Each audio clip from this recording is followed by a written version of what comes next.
everyone, I'm Carly, and I think most books are underrated because I like most books.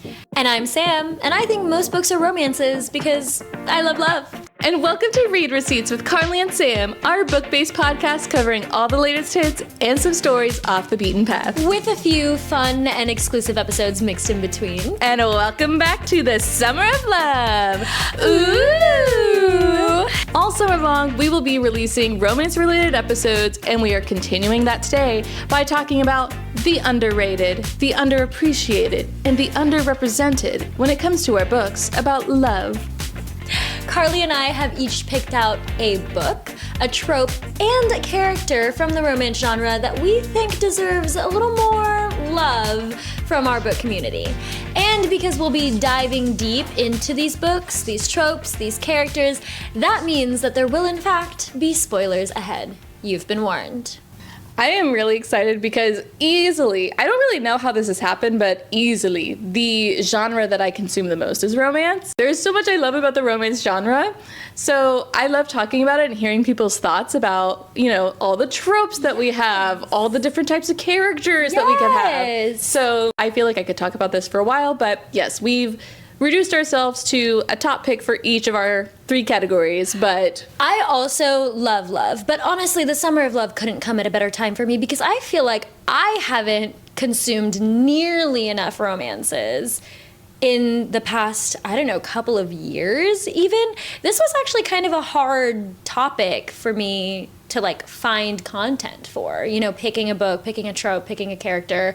It took me a while to really decide on what I felt like was the most underrated of the romance genre. yeah, well, hopefully next year, you know, when the Summer of Love comes back again. Oh, of course. Maybe we'll be able to update this list for us and have some new content, new stories to talk about. Oh gosh, yes, because for sure. we're accomplishing so much this summer. Yes, 100%. Only uphill from here.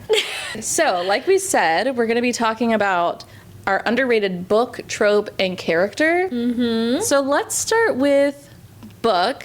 I can go first. I had a really hard time picking underrated book because there's so many, especially... I mean, when you read as many romances as you do. Yes, I truly sometimes I'm just kind of like scrolling through Libby and like what's available now for me to listen to, as long as it's a romance, because that's the thing. The reason why I consume so much romance is because I listen to a lot of audiobooks during work, and so romance is kind of the easiest one for me to follow along. It is lighthearted, you know? Yeah, because anything like fantasy or even mystery sometimes get a little too complicated. You've got to pay attention to that, but I feel like a romance is easy to have in the background. Yes, you kind of get the vibe. It's like a sitcom. Yes, exactly. So I listen to a lot of romance, and sometimes I come across some really random stuff, but one that has always stuck out in my mind, something about it just hits home for me so much, is Dungeons and Drama by Christy Boyce. I have the book here.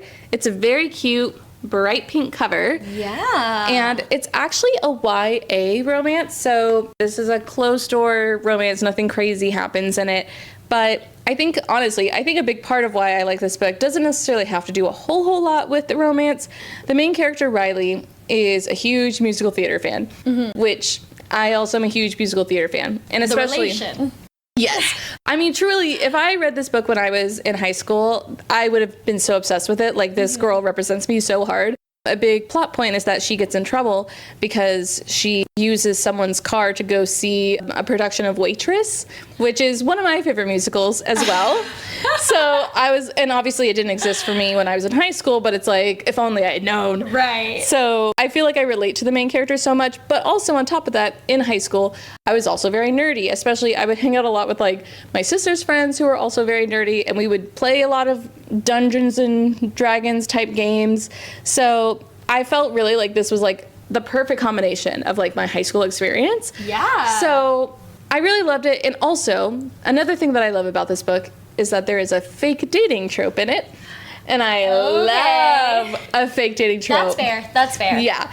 And it just works out really well whenever it's like, oh no, now we have to act a certain way. Yeah. We have to do this and this. And it's like, and then slowly it's like, oh no, and try not to fall in love with each other. Yeah, it's but like, actually. Oops, I actually like this. Oops. Yeah. It's really great. And I truly could not recommend this enough. Of course, because it's YA, at times it does kind of have a bit of that YA tone. But I think it's a book that has a lot of heart. To be honest, I cried during it. So, like, in my opinion, it gets really emotional. It's really sweet. I also think that the male main character is a really sweet and kind boy. Yeah, there's just a lot to it, and it's really short. I believe, yes, it's under 300 pages. Okay. So, super easy read. If at any point you were a theater kid, I highly recommend. I think, honestly, a big reason why I like this again is mostly because it feels like a bit of a, you know, treating your inner child and, like, doing something good for your inner child. Mm-hmm. So that's part of it for me. But I do think that the romance itself is also very solid, very fun. It is, you know, takes place in high school and all that. So as long as that is something that you're okay with, I think this is a great book. So is there a reason why you picked it as an underrated book? Is it not as well known, well publicized, or do people that read it not like it and that's why it's underrated? I think it's mostly just not very popular. Okay. It is at least a little bit popular because there actually is it's not a sequel book to this necessarily, I don't think. I haven't read it yet. Yeah. But there's another book called Dating and Dragons, written by the same author. Oh, I so see. Clearly the concept Dungeons was... and drama. Yeah. Dating and dragons. Yeah, so the concept itself was kind of good enough to make another book in the same idea, but I just don't think a lot of people know about it from what I've seen. I don't think it has very many reviews on Goodreads. Yeah. So, but this is something that you would recommend people read. Yes. And technically, yes. If you do not like the tone of YA books, then no, I wouldn't recommend it. Sure. I do think that is kind of an obstacle, but as long as that is something you're okay with, I think this is a really great book and a really great romance. Look at how cute it is, too. Honestly, the first thing I saw about it was just how cute it was, and then I read the title and I was like, wait a second. Yeah. It definitely looks and feels, from what you've said and what I see, like a YA book. Mm-hmm. Like a very, like, young, high school, teenage love. And there are some nuances to that for sure. But it does look super cute. Like, there's something about young love, you know? And if you're in the mood for that sort of thing, like, I feel like sometimes I'm not, but sometimes I am. Sometimes you just want to see, like, two teenagers kind of be, like, awkward. And, like, quirky. There's something about it. It kind of feels like reminiscing about, like... Yeah, cute young love, like puppy dog love, you exactly. know? Yeah, no, I'm into that. It's super cute. It's just a really cute book. And, okay. Wholesome. Sounds very wholesome. Yes. And this is an example of a YA book where, like, the main character, bad things will happen to her, but she will put her mind to it and, like, try and figure out a solution. Huh. Looking at you, hot dog girl. And I like Not that the callback. Yeah. I recommend it as long as you think that you would like it. And yeah, this is why I think it's an underrated book, because I don't think a lot of people will give it a shot since it's YA, which is fair, but I think otherwise it is a really great time. Okay, so my underrated book, like I mentioned earlier, I had a little bit of a struggle trying to narrow down and really pick a book that I felt like was underrated, as I did with the trope and the character as well. And my underrated book, I feel like, is similar to your underrated book in that it might be for a younger audience. Okay. So my underrated book is called The Ugly Princess and the Wise Fool by Margaret Gray and Randy Cecil. And I would show you all a copy of it because I do have a copy, but I'm kind of in between moves right now, so all my stuff is like in boxes. So unfortunately I don't have a copy to show you, but it does also give off the same kind of like young audience vibes. Okay. Honestly, even younger than YA, because I read mine in elementary school. Oh. Well, you certainly could say that could be underrated. For sure. Who's reading that book? Yeah. I first read this book in elementary school, and I kind of picked it. It's the kind of book that I always say is like my favorite book, because it's really the book that like got me into reading when I was that young. I loved it. And it is for a younger audience, so reading it now as an adult would probably be a little different than reading it as a child, but I do think the story itself still holds up. So, as the title says, there is an ugly princess and there is a wise fool. And because this is the summer of love and these are all underrated romance books, they fall in love. Spoiler! Thank God. I would say it's like a friends to lovers Okay. book, which honestly is a little interesting for me because I am not a huge friends to lovers fan. Mm-hmm. And to be fair, they didn't start out as friends. They do meet in the beginning of the book, and she is trying to find someone to marry. So he essentially gives her tips and like helps her out and is a friend to her in a pretty superficial kind of kingdom that she lives in, because she is known as being uglier than everybody else, hence the title The Ugly Princess. Also in this kingdom, it's very beauty is of the highest standard, and brains aren't really heralded as being important. So for the wise fool, there's kind of that contradiction of his name being a wise fool, because he is just there for like shits and giggles to like do the job of like a court jester, but to not be smart enough to make any of the higher ups feel like, oh, that's strange because we don't value wisdom in this kingdom. Mm-hmm. It's also important because the princess is pretty smart herself, and that's kind of a big reason why her and the fool kind of start up this like unlikely friendship. And so then in her search for a husband, she realizes that, hold on, maybe I actually value other things besides the way people look or the way, you know, my kingdom holds beauty standards to a higher importance, because there are other things that I enjoy about other people. Say this fool that has become my friend, I enjoy that he's smart, I enjoy that he's kind, and that he's easy to talk to, and that he's been a friend to me. And then, of course, they end up falling in love. It's super cute, very like wholesome story, kind of like your book, just like, I don't know, it's sweet. Yeah. It's really sweet. That sounds really cute. Yeah. I love that there was a romance that was kind of intended for a younger audience, because I do think that is a genre that, I don't know exactly why. I mean, I guess it kind of makes sense that we don't necessarily want kids to always be thinking about love. We have like Disney movies and things like that play it enough. Right. But I don't know. I do think it's kind of good, especially in that tone, to like look at other people when it comes to romantic interest and to think about things beyond physical features. Yeah. So I think that's still like a nice and important lesson, but also really cute and sweet the way that it comes together. It was very, and very different from like the kind of books that obviously we talk about on the pod and the kind of romances that we talk about on the pod. There's not like, it's not an adult romance, you know, there's nothing like overtly sexual or explicit about it. It really is like a wholesome kind of like, we're friends and that was the foundation of our relationship, and then we like fall in love, you know? Yeah. And that's really cute. And I also think that further is relatable also to like a younger audience. You know, I think that usually the people when you're growing up that you develop crushes on, I mean, I guess not always, but I think at least half the time it's like people that you're friends with, because like these are the only people you know. Yeah. It makes sense. I already like you as a friend. Yeah. Maybe I like you as a crush.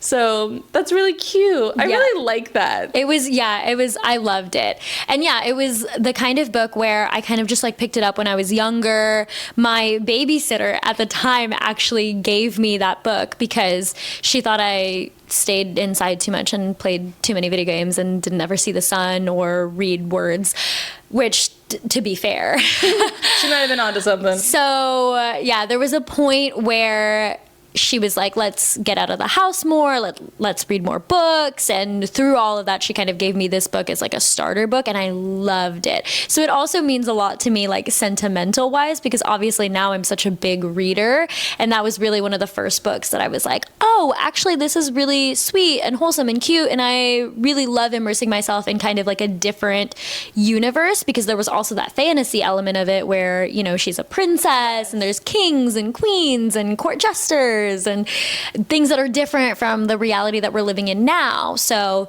there were a lot of elements to it, aside from it being my underrated romance pick, that makes it also just one of my favorite books. Do you remember how old you were around when you read it? Oh my gosh, I had to have been like maybe like 10. Okay, I was kind of curious exactly, like if it was meant for like really young children or like, maybe like 4th, 5th grade. Yeah, it's a novel. Like it is like a chapter book, I guess. Not like a novel. I think when you're that age, they call them chapter books because there are like different sections or chapters. But I don't know that you would really call it a novel because it's not like, like we could read it in a day at this point, like in our adulthood. But for like a 10-year-old, it feels like a novel or a chapter book. Interesting. So, yeah, well, I really like that idea. I think that's really cute, especially having it connected to your childhood. I think it's also informative of sort of the things that you end up liking as an adult. Yeah. So I think that's really cool. I mean, it definitely is, because I do enjoy a romance book. Even though I haven't read one in a while, I do love a romance, and like a cute romance where it's like based off of, you know, like their personalities and things like that. And I also like a fantasy, and there was like the overlay of the whole story was in this like fantasy kingdom. Not in the way that we talk about with like fairies or dragons, but still very like princess, prince. Like your basics, your go-tos. Yes, exactly. So I think you're right. I think it does tell a lot about like the kind of reader I am now too. Okay. But that book I would recommend to maybe your children. If like you, I don't know, if you're really like feeling the vibe and you just want to see what your that's nieces, like. Yeah. Little sisters, like kids that. you're babysitting. That's how I got into it. That's how it all started. Okay, aside from underrated books, we also have underrated tropes. And I think this section of the pod might be the most controversial. Yeah, I agree, because I think that people have a lot of opinions about tropes. And honestly, it can kind of go either way. I think that there are some that truly are split and divided, that a lot of people really like and a lot of people don't. Yeah. There are some that I think are a bit more like crowd favorites. Like I think Enemies to Lovers, for instance, is a pretty big crowd favorite. Sure. But there are definitely some. I think we've had this conversation of the ones that we have picked. I don't know. I do think that they are contentious, and there's maybe good reason why some people don't like it. Yes. No, I agree. They're wrong, but I agree. But when it hits, you know? Okay, yeah. Carly, tell us what your underrated trope is. My underrated trope is an age gap romance, which... very contentious. Very contentious. Like, in real life, would I ever really support this? Probably not, to be honest. Wow. You know, unless it's like the people are like significantly older, and it's like, okay, if you're 40 and the other person's 50, you know, at what point does that really matter? Yeah. But, you know, when it's like 20 to a 30-year-old, it's like, girl, even no matter which one you are, girl. Yeah. But here's the thing. I'm interested to hear what you have to say about this, an age gap. I certainly think there are different books that do it differently, and I think that when it's not done well, it's really bad. For instance, The Fine Print by Lauren Asher. There's a lot of things wrong with that book, but I do think, to be honest, that is not an underrated romance, that is an overrated romance, in my opinion. Okay. But that book, it's about a billionaire, so that's already an issue in itself. The guy is a billionaire, and to be honest, he acts like a billionaire. He acts like a jerk. Sure. And there's also, though, an age gap romance. I don't really remember exactly what the age gap itself is, but I just remember the girl being significantly younger, and she also works at the same place as this guy. So there's a lot of things going on that, in my opinion, kind of violate the terms of consent. But I don't think that the age gap helps it, because obviously that just comes off predatory. That he's older, on top of the fact that he's a billionaire and he has money and control over the company that she works at. There's a lot of reasons why that's kind of wrong, but certainly the age gap doesn't help. So I definitely understand in situations like that why age gap rings alarm bells. Yeah. But I think when it's done well, gosh, it can be really good. Oh gosh. So an example that I have where I think it's done really well, and I have the physical book here, is Funny Feelings by Tara DeWitt, which is funny because we're about to read a Tara DeWitt book on the pod. We are. This was the first Tara DeWitt book that I read, and it's about two comedians. It's very interesting because, so it is a situation where the guy is older, but the young girl is a young comedian. She kind of meets this older comedian who no longer, I don't really remember exactly what he was doing when they first met, but at least in the future, he no longer really practices comedy, but he kind of becomes her manager.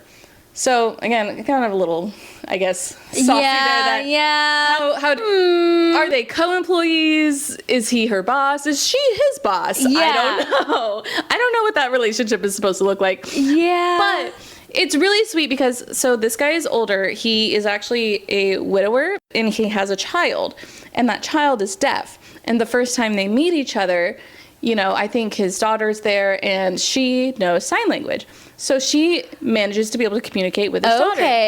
And that is a huge foundation for kind of why they end up coming together in even just a professional sense. This book has so much going on with it as far as kind of why I think it works well. Another reason that I think it's fun is that it actually does a lot of time hopping. You see the relationship from the future and like the past. There's like, you kind of jump around a bit. It is an age gap, and there is a bit kind of because of the age gap and because he used to be a comedian and he has that experience. He's kind of sometimes advising, things like that. Yeah. So that's kind of where maybe the age gap plays a bit more of a role in like the romance. Sure. But it is a really great romance. It almost feels like the whole time it's like they clearly like each other, but they also, like, there's so many reasons why they know that they shouldn't get together. Sure. Between the age difference and between the professional relationship and the fact too that because she then develops a good relationship with his daughter, he's like, I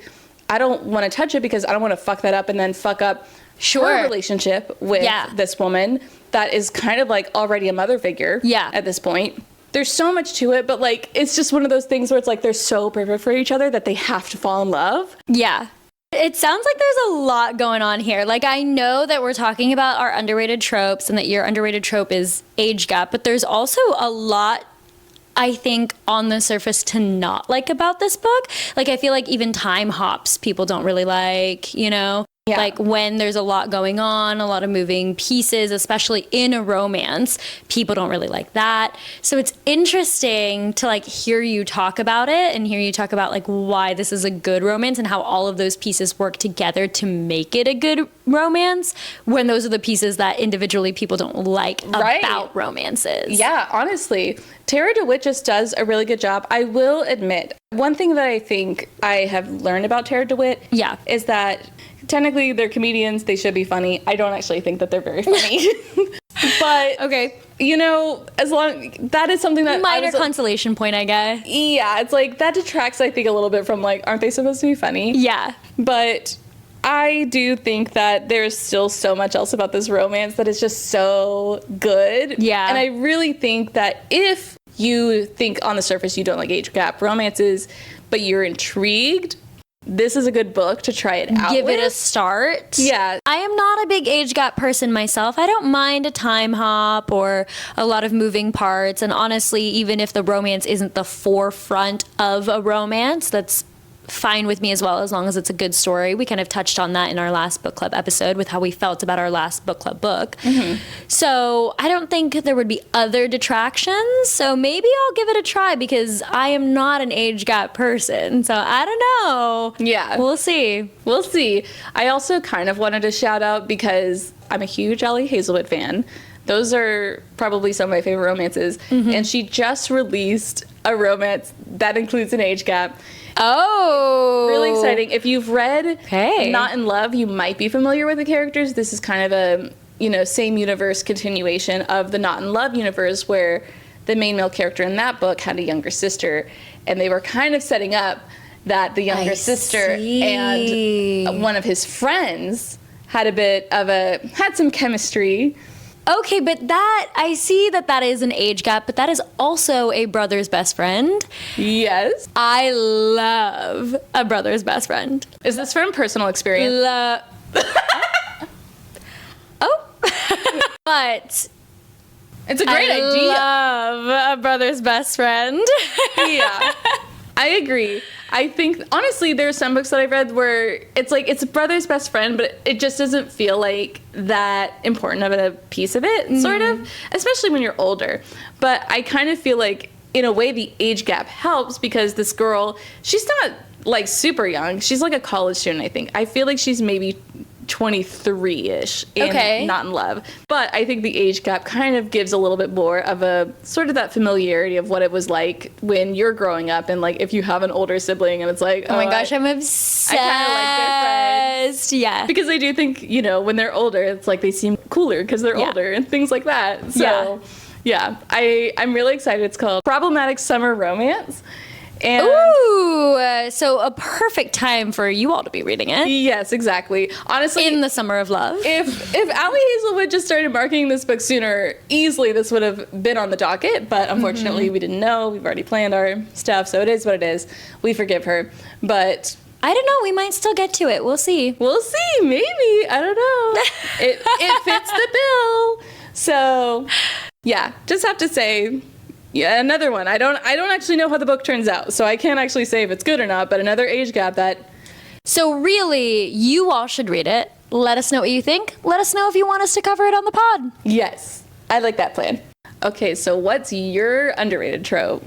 Okay, my underrated trope, which similar to age gap, but honestly maybe not as contentious, still pretty contentious, is the second chance love. I think it might, like, if it is contentious, it's for very different reasons. I think it is for very different reasons. I think for the most part, people don't like a second chance love because typically it has to do with like a miscommunication trope or a somebody was toxic trope or this belief that, you know, people don't change and people need to change for a second chance love to happen idea, you know, which I completely understand. I understand why people have the hesitance, I guess, towards second chance love. But I love the opportunity for a character to redeem themselves.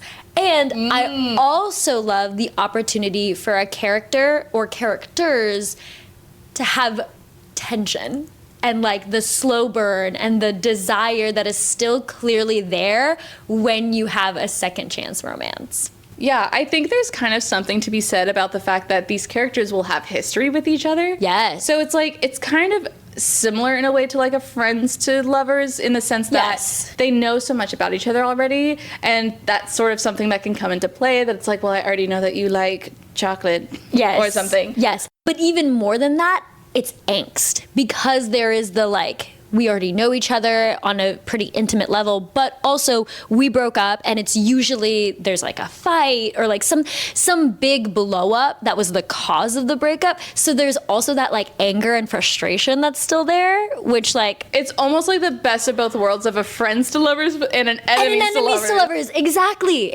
I think really that's why I like it so much. And I feel like if people saw it that way, like if you really took the time to consider that it really is the best of both worlds between a friends to lovers and an enemies to lovers, you would like it too. Yeah. But one of my favorite second chance love, second chance romance trope books is an Emily Henry book, and it's Happy Place by Emily Henry.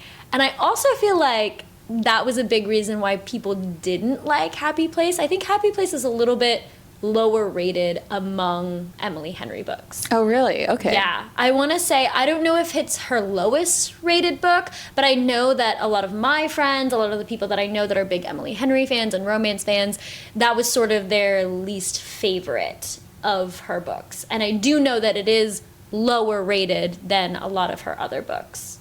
Okay. Yeah. Interesting. But I loved it. And the second chance romance honestly didn't deter me from this book. If anything, it really brought me like deeper into the world. So again, I also have the book. Again, it's probably in a box somewhere in between my moves. But the book is sort of taking place on not an island, but a beach house. In a beach house. Uh-huh. Up in like the Northeast with a group of friends, and they're all, I want to say roughly our age, maybe in their 20s, early 30s. I think maybe they're a little bit younger than that. Oh, okay. Probably. But they're all adults, like they're all out of school, that kind of thing. And they go every year to this beach house to kind of hang out as a friend group. Now, the issue comes when two of the characters, our main characters, our love interests, are two people that have just broken up but didn't tell their friend group that they broke up. So there's also a little bit of fake dating here. Oh, yes. Interesting. They didn't tell their friend group that they broke up, so they are trying to decide whether or not to tell their friend group and also trying to decide how to tell their friend group. And if they don't, how not to tell their friend group. How to kind of just navigate this presence that they're still together when they both clearly broke up and are still kind of torn up about their breakup. I think it's a pretty recent breakup in terms of when the book kind of starts. So there's still, there's lingering feelings like we were talking about, that kind of like longing and desire and tension and angst, because there are definitely scenes where they confront like, why did we break up? What was the reason behind all of this? And kind of their feelings towards it if they still think it was the best move. So, I mean, great read. I understand, again, because of the second chance romance and because a lot of it was due to miscommunication. A lot of the reasons why they broke up were due to miscommunication or were due to one party kind of assuming the feelings of the other party. One person kind of, I guess, thinking that they were doing the right thing without really communicating why they were doing it, which is, I understand, in the real world, a big problem in relationships. You have to communicate. Yeah. So that was a big reason why they broke up, and I do understand that that's probably a big reason why people didn't like it, and giving somebody the second chance to redeem themselves after doing something like that is, not something that everybody would want to do or think seems important to do. But in this book, I think it kind of works because our main character still has some questions about the breakup, still wants some answers about the breakup. And so I think it's important for her to be able to like ask these questions, get these answers, and kind of get the other main character to kind of admit faults and take the time to actually communicate this time why the breakup needed to happen, why these fights happened, why everything happened that led them to where they are. And then again, you have like the background of the friends and like all of that, it's always awkward when a friend group kind of is involved in a relationship. Yeah. So. Okay, who gets who in the divorce? Right, yes, that exactly. Sort of thing. Exactly. How do we handle the divorce? And it's just, like seeing them navigate that, really interesting. But I loved it. Loved it. And there are definitely boundaries. I mean, that's not always the case. Right, like if people need to break up. If a relationship needs to end, then it needs to end. Yes, certainly. There's nothing wrong with giving it another chance if you both still want to, and there's still something there that's worth resolving. Right, exactly. Yeah, and we get a lot of that with second chance romance. So give second chance romance another try. Give it another try. Second chance for second chance. So next we have our underrated character, which was kind of hard because, after enough times reading romances, they kind of all blend together. It's hard to exactly remember That's fair. specific characters and their personalities. Yeah, that's fair. But we persevered. And we picked out underrated characters. We each picked out a character. Character that I chose is from actually a short story romance called The Mistletoe Motive by Chloe Leese. I think is how you say her name. Sounds like a holiday book. It is. And my character choice is Jonathan from the book. Okay. So I really think that if you're a bookish type person, especially, I feel like there's a lot of romances in particular where a bookshop is somehow incorporated into it. Of course. Because it's like, obviously we like books, we're here, let's Right. throw a bookshop into the mix. Yeah. And so all of the events take place in a bookshop. It's about two people who both work at the same bookshop. Okay. And they're kind of enemies because they're both managers. And the main character, the female main character, is actually autistic. And so she especially feels like there is a bit of an enemies to lovers situation here because she kind of perceives the hiring of this guy as though she wasn't enough, kind of. She started out as the original manager, so she feels a little like, well, why is he here? What am I doing wrong? Sure. Because she had a much more established relationship with these owners before. And so it ends up kind of being a story about how to save/improve the bookstore that they work at. Okay. And there's a lot of stuff that comes from it. And then there's also, I don't know what you would call this trope, but it's the situation where online it turns out they're actually friends and they don't know it. They are part of the same maybe Reddit. They're Facebook friends? It's like a Reddit group or something, anonymously. Oh. It turns out they're friends. I see. And they don't realize it. And it's funny because... Is it that kind of thing where you realize you are talking with somebody and then you have the same interests, you're a part of the same run club or you're... Kind Part of, of the because same I book think club, or because I do think they're part of. However, they met each other had to do with some sort of online book community type thing. okay. And they talk see. a lot online, like I think very DM wise. Like they don't even just talk in a forum in a group; they talk to each other. And the girl openly is like, "I do really like this guy online, and I feel like I should meet him, but also like kind of like a Cinderella story situation. Yes. where, like they don't know that they're talking to this person. Yes, exactly. Got it. But there Okay. is a certain point where the main male character, Jonathan, that Yes. we're talking about, does kind of catch on. Like, they somehow talk online about Jane Austen. I remember specifically. She really loves Jane Austen. And so it ends up eventually coming up in a conversation in person between the two of them. And she says the exact same thing that she said online to him. And he was kind of like... And he's like, wait a second. He's like... But he doesn't say anything in the moment. But... then he kind of his online persona starts kind of pushing for like, maybe we should meet in person. Because he's kind of like, I really think it's you. Yeah, so they end up meeting and it ends up being really great. Also in general, I feel like he does a really good job of sort of understanding the main character's autism and meeting her where she's at and, modifying his behaviors kind of for her / them coming to an understanding on each other's behaviors, because there's certain things that he does that at first she sees as potentially malicious, and it's like, no, he doesn't mean to be mean. Like, I feel like it's really good representation. I did look up to see that the author herself is also autistic, so it is very accurate and true representation of her. And it's a really great story. It's super short. I feel like it's like maybe 5 hours on Libby is how I listen to it. I personally, I'm one of those people when there's a certain holiday around, like if it's Halloween time, if it's Christmas, I want to read the themed romances to it. So highly recommend if you are looking for a Christmas theme booked. This is Winter of Love. Winter of Love. Gotta stay warm somehow. Winter of Love? Don't even get me started because I have some other Christmas-themed romances. Oh, gosh. Carly's ready. I'm ready. Yeah, that's my character. I think Is there a reason specifically that he's underrated? Well, I don't think that this book is very popular. I don't think a lot of people... Oh, I see. Okay. Because I don't think a whole lot of people usually... I could be wrong. I don't think a lot of people will listen to read short stories. I feel like people usually want to be locked in for a full-on novel. Yeah. And so I think that is one reason why it's not super popular. I also just in general, like, I kind of looked up to see, how many reviews are out there, and I don't think it has a ton.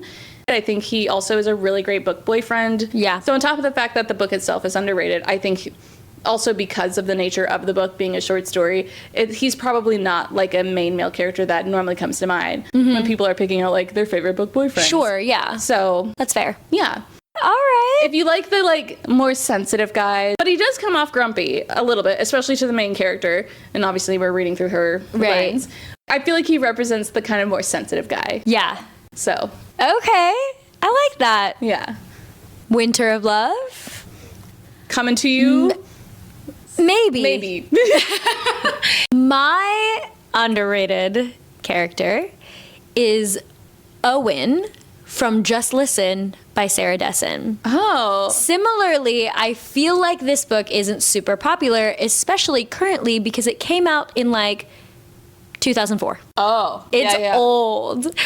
So very like early 2000s, although at the time I think it was pretty popular. I think Sarah Dessen herself was pretty popular at the time. I don't know if she's really done anything since then, but I feel like in terms young adult romance, she was a pretty big author on the scene, at least a pretty big one that I read a lot from, and that I know that like friends of mine that were readers at the time also read a lot from. Okay. So there is that aspect of the fact that I think the book itself, especially in this day and age, is underrated, but I also think Owen himself is an underrated character. So Just Listen, I feel like when I kind of tell you what this book is about, it's going to just like scream early 2000s. I can't wait. It's just going to be like, this is an early 2000s book. Uh-huh. So our main female character is a former model. Yep. The skinny culture is back. Uh-huh. You know it. She's a skinny legend. Okay. She's a skinny legend, baby. All right. I'm listening. So she is a former model, and so are like all of her sisters. She's the youngest of 3 sisters, and I want to say both of her 2 elder sisters were also models, and she is still doing it, not because she wants to, but because it's something that her mom really wants to hold on to. Oh. So there is that kind of relationship as well, as to whether or not is her mom doing this because it's her mom's dream, like that's not my dream, mom, that's your dream, or if it's also in addition to that, possibly because she's the youngest and her mom did it for her elder sisters and like wants to continue, you know, managing her career in the modeling world. Whatever it may be, there's also like that little complicated relationship. So our main character, she's got a lot going on, and that's just at home. She's also pretty ostracized from friends and just like peers at her school because there was a little bit of a scandal with her best friend's boyfriend. And trigger warning for anyone, it involved essentially like abuse with her best friend's boyfriend. And in high school, the rumor mill kind of goes around, so she is kind of cut off from her closest friends and the rest of her peers because essentially nobody really believes her that anything happened. Aww. So we start the book off with this character that has kind of gone through a lot, and then enters Owen, who is also kind of ostracized from his friends and his peers, but by choice? Question mark? Uh-huh. He is kind of a loner kid. He's got some like kind of anger management issues. He's tall, brooding, you know.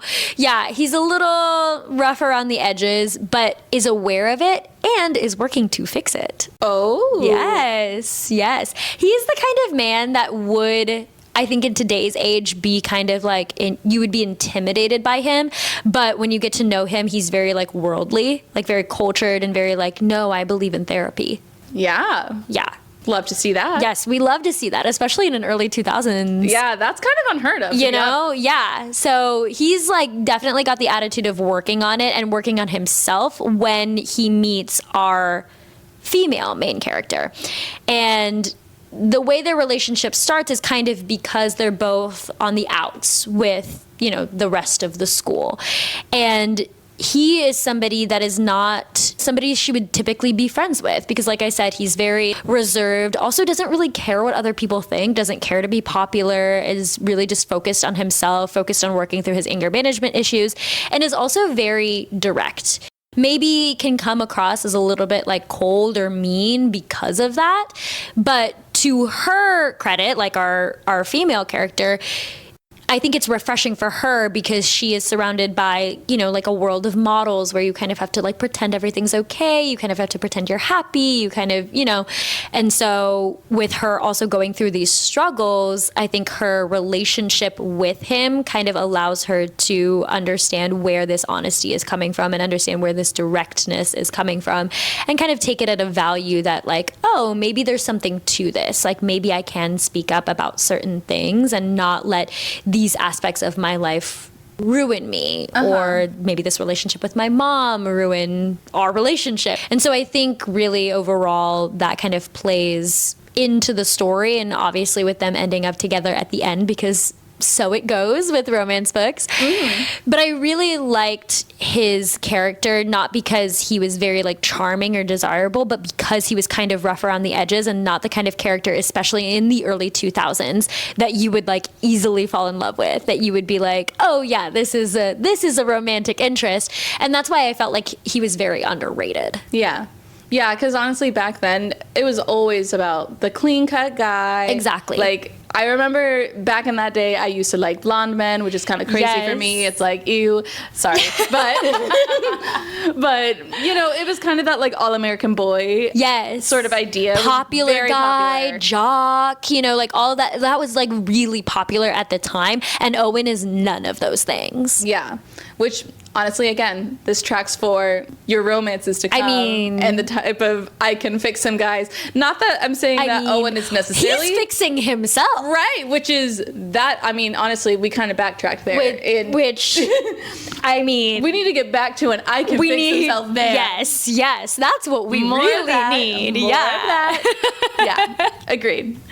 So I like that. I think that's really impressive for, an early 2000s for all of those things to exist. I'm actually really excited that we got the opportunity to talk about like underrated books and underrated tropes and underrated characters, because I feel like with the romance genre, there's kind of like a pattern or a formula with these books. And with that being said, there's also set books, set authors that people kind of gravitate towards. That isn't necessarily a bad thing, because these authors put out very good content that expands on the genre a little bit, so it doesn't feel like you're reading the same book over and over again. But I do think it's nice to think about like what is underrated in the genre and how far off you can branch, and like what other tropes are out there that you should explore, what other characters can be written aside from your typical, you know, boy character to girl character. Like there's more out there than just like the stereotypical of what you would expect to experience in a romance. And honestly, going through it has made me even more excited to jump further into our summer of love. Yeah, same. I agree. I think that there's so many other really good romance books out there that don't always get, you know, the highlight that they deserve. For sure. And to be honest, as a queer woman, I did really want to incorporate a book that featured queer characters or queer authors, something along those lines. And I really struggled with choosing. So, like, trust me, I have so many other underrated books that feature queer authors or queer characters. But, you know, for the purpose of this episode, it didn't end up coming up. We did only do a handful. I mean, one of each, you know? So there's still so much more out there. Yeah. With that being said, our next book club episode is straight, but way to trick the audience there. Sorry, but it does feature a trope that we talked about today. Second chance romance. Which you should also give a try. All of these things deserve their time in the spotlight. Yes. And the book that we are reading is Left of Forever by Tara DeWitt. Yay. Give Left of Forever a chance. Give us a chance to cover this book on the next podcast episode, which comes out Tuesday, July 29th. So keep an eye out for that episode. And also, if you're ever curious on what our full updated schedule for the podcast looks like, you can always find that on our social media accounts. Thanks for listening to the latest off-the-shelf episode of our hit podcast, Read Receipts with Carly and Sam. All of the content that you hear in the podcast is curated, recorded, and edited by us truly, with special thanks to the authors of the books that we cover and Pixabay for the music that we play. Make sure to subscribe to the podcast wherever you like to listen, and for more of our content in between shows, you can follow us on Facebook, Instagram, and TikTok at the Read Receipts Pod. We do love it when you guys follow along with us, so please consider checking us out on there. Until our next read, bye!